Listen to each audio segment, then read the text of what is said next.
So, think back to 2010. Remember when Stuxnet kind of burst onto the scene? Oh, absolutely. That was a real landmark moment. Terrifying, too. Yeah, totally terrifying. It wasn't just, stealing data. This thing was built to physically mess with Iran's nuclear program. Exactly. It had a real physical impact, delayed their progress significantly. And it really drove home this message, didn't it? That cyber weapons they'd evolved. They weren't just defensive anymore. They could be swords. That's a great way to put it. Stuxnet fundamentally shifted how we saw cyber threats. Before, it felt like mostly espionage, maybe some digital disruption. Right. But this showed cyber attacks could break things in the real world, critical industrial systems. Which brings us perfectly to today's topic, cyber warfare. Now, the basic definition, Wikipedia has it as the use of digital attacks against the state. Simple enough on the surface. You also hear cyber war, though. And it's probably worth drawing a line there. Cyber warfare is more the tactics, the methods, right? Yeah, the how. Whereas a full cyber war, well, that implies something much bigger. A sustained conflict purely in the digital realm. And there's still a lot of debate, isn't there, about what actually counts as an active war in cyberspace. Oh, definitely. Is every single state-sponsored hack cyber warfare? Or does it need to cause, a certain level of damage or hit a strategic target? These are really tough questions. Yeah. Nations, lawyers, they're all still wrestling with this. They really are. And that's why we're doing this deep dive. We want to explore all these different layers. We've pulled together a few different sources to hopefully give you a solid picture without it being too overwhelming. Sounds good. What have we got? Okay, so we've got that Wikipedia entry for the basics.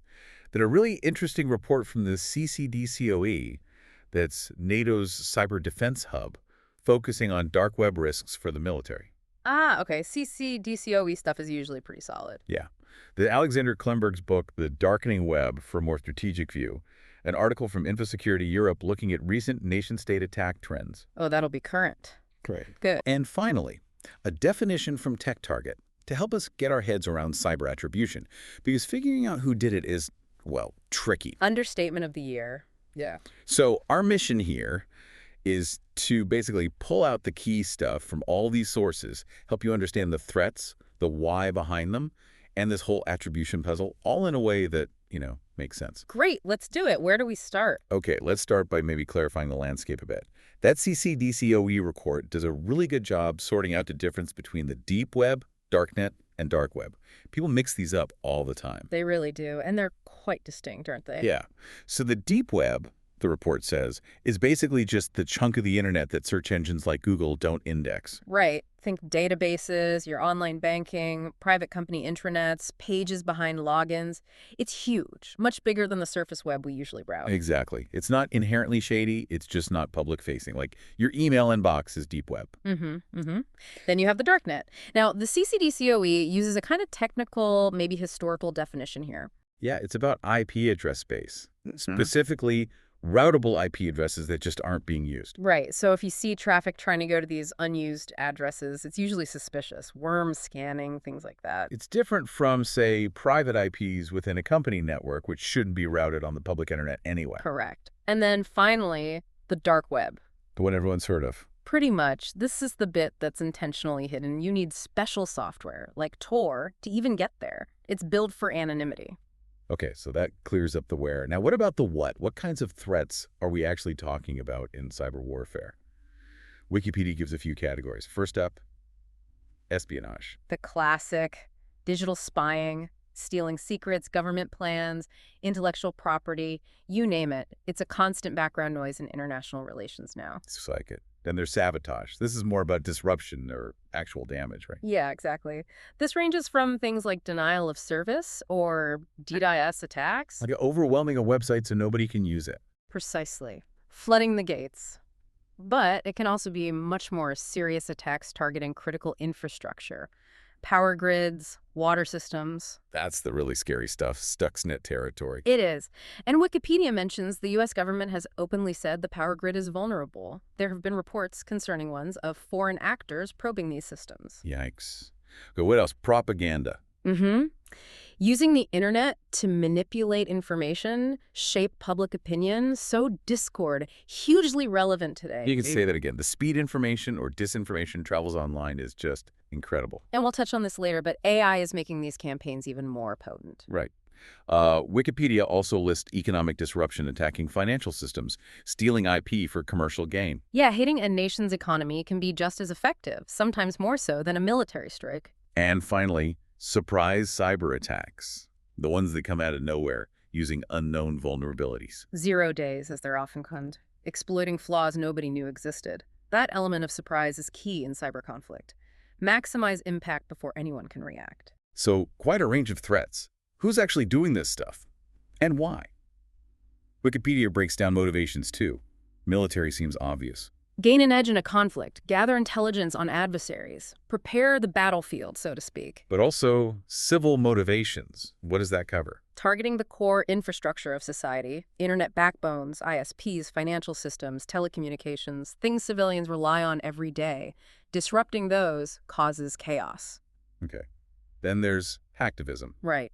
Politically motivated hacking usually aims to make a statement, raise awareness, or disrupt an organization or government they disagree with. Not always state-sponsored, but the lines can blur. Sure. And of course, good old-fashioned income generation. Cybercrime. Ransomware, data theft for sale, financial fraud, there's a whole criminal ecosystem, and sometimes states might look the other way or even leverage it. Interesting.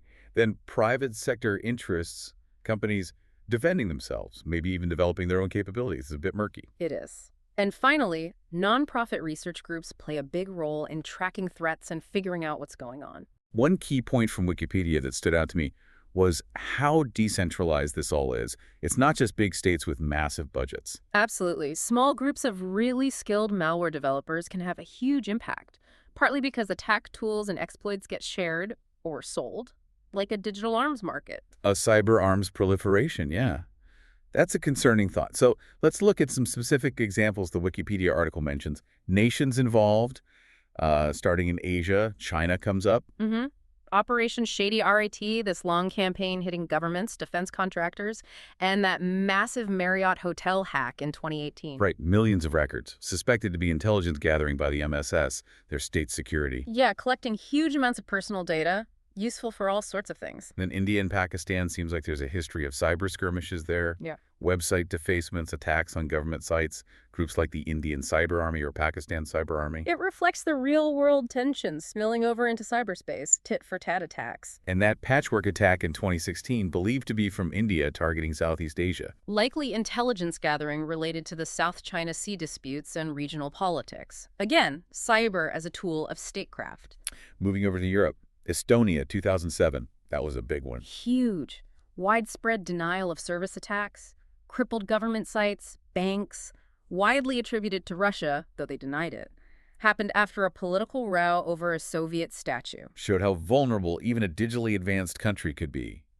And Russia's also been linked to attacks on Georgia in 2008, during that conflict. Yes, similar tactics. And then, of course, the big one, alleged interference in the 2016 U.S. election, hacking the DNC emails. Right. That had massive political fallout. And Ukraine, especially since the 2022 invasion, has faced a barrage of cyber attacks targeting critical infrastructure, government systems. It's become part of the kinetic war, hasn't it? Absolutely integrated. On a lighter note, there's that story about the UK's MI6 supposedly swapping bomb instructions on an Al-Qaeda site with a cupcake recipe. I remember hearing about that. Digital mischief, maybe. Perhaps. But more seriously, the UK's GCHQ warned back in 2010 about real and credible cyber threats from states and criminals. They saw it coming. Okay, Middle East, Saudi Arabia, the Shamoon virus attack in 2012. Devastating. Wiped data off tens of thousands of computers at Saudi Aramco, the oil giant. Destructive, not just theft. The U.S. Defense Secretary called it a cyber Pearl Harbor.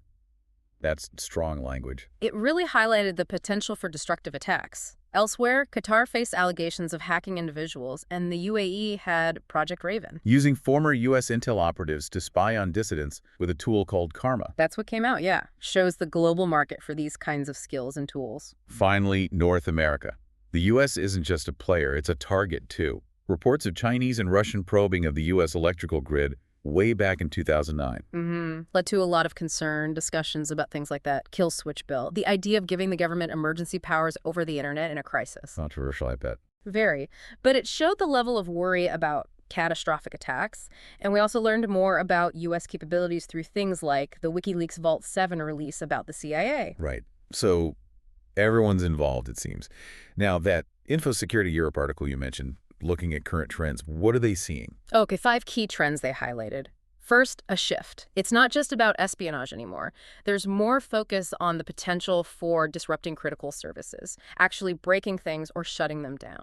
So, moving beyond spying towards sabotage. Potentially, yeah. Yeah. Or at least developing and signaling that capability. A greater willingness to consider disruptive attacks. Okay, trend one, more focus on disruption. What's second? More focus on software supply chain attacks. This is a big one. Like SolarWinds in 2020? Exactly. Compromise one piece of trusted software and you get access to everyone who uses it. Hugely efficient for the attackers. They mentioned SolarWinds, but also more recent stuff. Storm 0558 hitting Microsoft 365 accounts last year. Salt Typhoon targeting U.S. telecoms providers late 2024, and reports of Chinese hackers using Beyond Trust software to get into U.S. Treasury systems, also late 2024. Wow. So that's an ongoing sophisticated threat, exploiting trust. Definitely. Third trend, leveraging AI. Knew it would come up. How? Well, for basic coding to help write malware faster, Yeah. for translation, making phishing emails or social engineering attempts sound more convincing in different languages, Okay. and worryingly, for influence operations, using AI to generate fake news, deepfake videos, targeted disinformation at scale. That could really amplify the propaganda threat we talked about. Massively. It makes it cheaper and easier to create convincing fakes. Okay. AI enhancement. What's trend for? More cooperation between nation-states and financially motivated cybercriminals? Blurring the lines. Exactly. States might use criminal groups for plausible deniability or just leverage their infrastructure and skills. Gives the criminals resources, too. It makes attribution even harder. Yeah, I can see that. And the fifth trend. A growing interest, generally, among nation-states in actually conducting destructive attacks. Again, moving beyond data theft to causing real damage. So that reinforces the first point about disruption, but takes it a step further. It does. It suggests a potential escalation, a willingness to cross lines that maybe weren't crossed as readily before. Okay, those trends are sobering. Let's shift focus slightly to the dark web again, using that CCDC OE report. They acknowledge the bad stuff, Silk Road, illegal markets, potential terror links.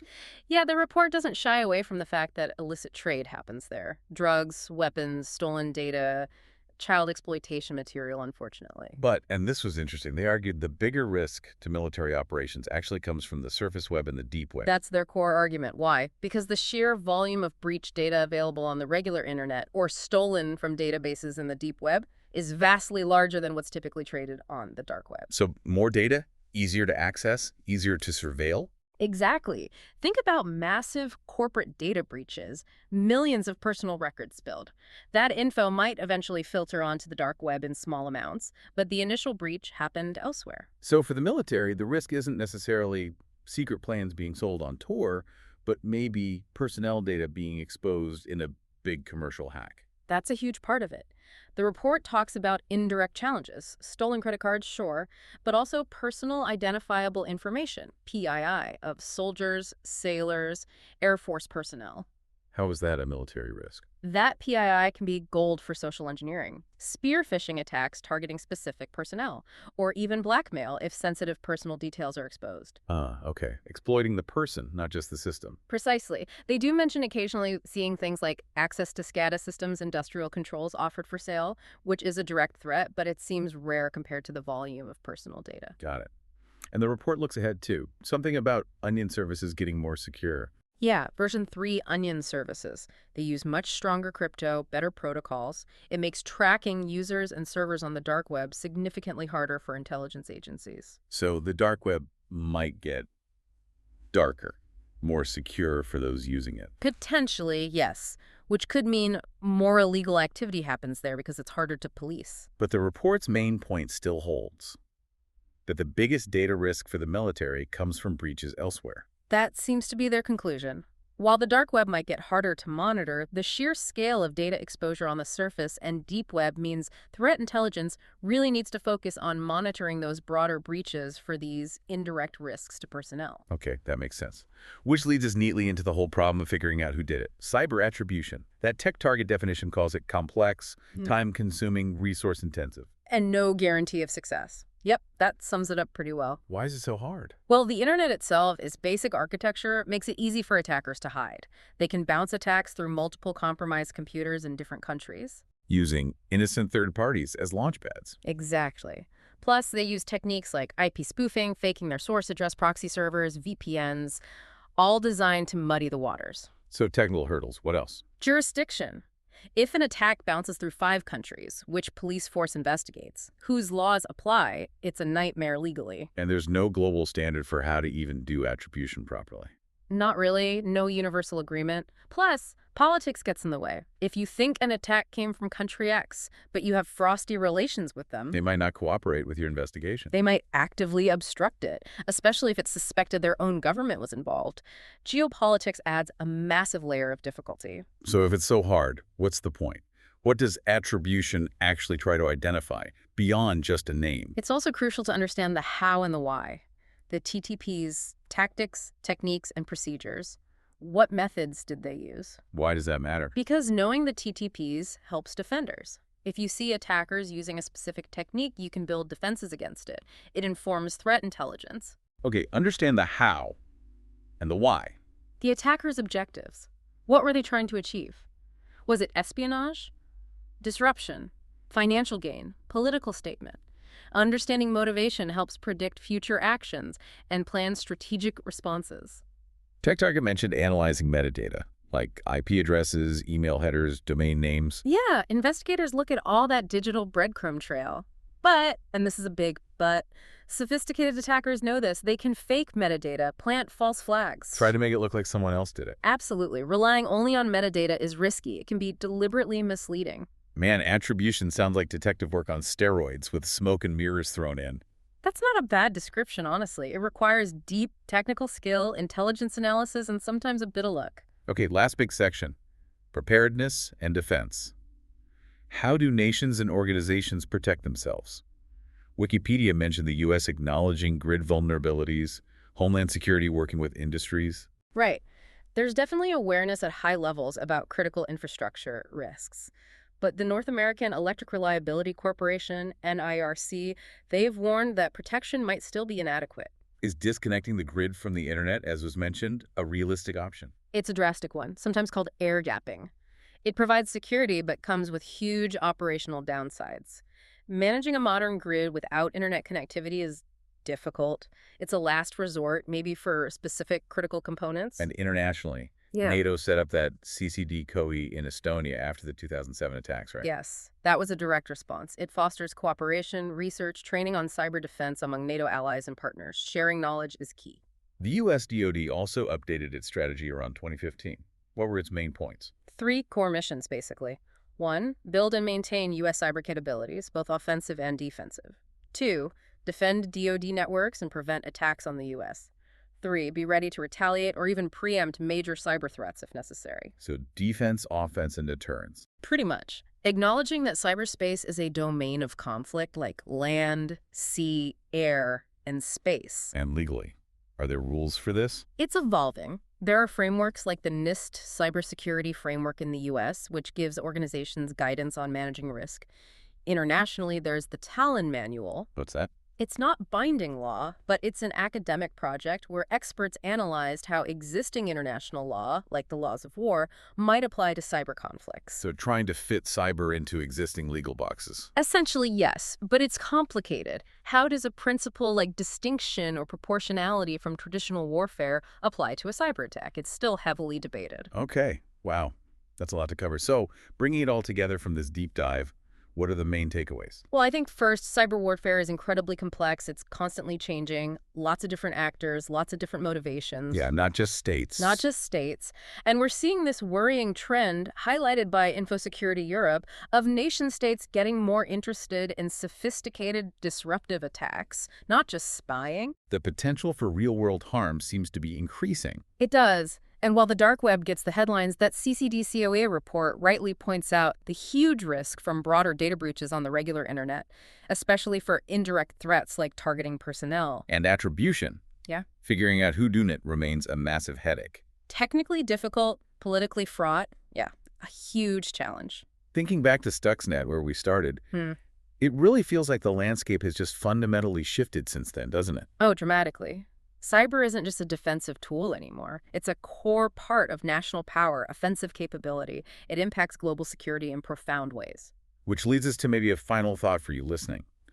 Given how complex, how interconnected these threats are becoming, with AI getting thrown into the mix, how do we individuals, companies, governments, how do we even begin to prioritize security? How do we adapt to this, well, this darkening web? That's the multi-billion-dollar question, isn't it? Something definitely worth pondering as we all navigate this digital world.